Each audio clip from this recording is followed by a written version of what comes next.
West ইন্ডিজের সাথে test সিরিজের শুরুতেই ভালো যাচ্ছিল বাংলাদেশের। প্রথম টেস্টের দিনের শুরুতে 2 উইকেট তুলে নিয়েছিলেন হাসান মাহমুদ। তাতে স্বাগতিকদের নাগালের মধ্যে আটকে দেওয়ার সম্ভাবনা তৈরি হয়। তবে সে আশায় আপাতত পানি ঢেলে দিয়েছেন জাস্টিন গ্রিবস। 50 করে উইন্ডিজের রানের চাকা সচল করেছেন তিনি। তার দৃঢ়তায় অ্যান্টিগা টেস্টের দ্বিতীয় দিনের প্রথম সেশন শেষ স্বাগতিকদের সংগ্রহ 7 উইকেটে 336 রান। এমন সংগ্রহের পরে বড় রানের সম্ভাবনা দেখছেন ওয়েস্ট ইন্ডিজ।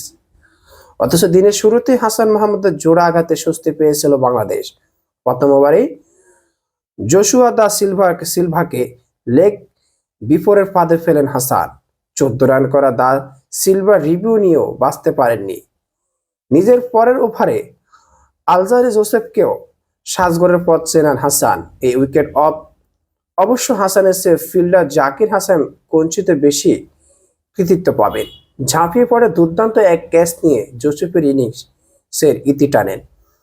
এরপর ভাবছে বাংলাদেশ জেগে উঠবে, কিন্তু পরোক্ষ জুটিতে 250 রান নিয়ে দিন শুরু করা উইন্ডিজ মুহূর্তে পরিণত হয় 261 এবং পরবর্তীতে 75 রানের অবিচ্ছিন্ন জুটিতে এখন বড় স্কোরের স্বপ্ন দেখছেন তারা।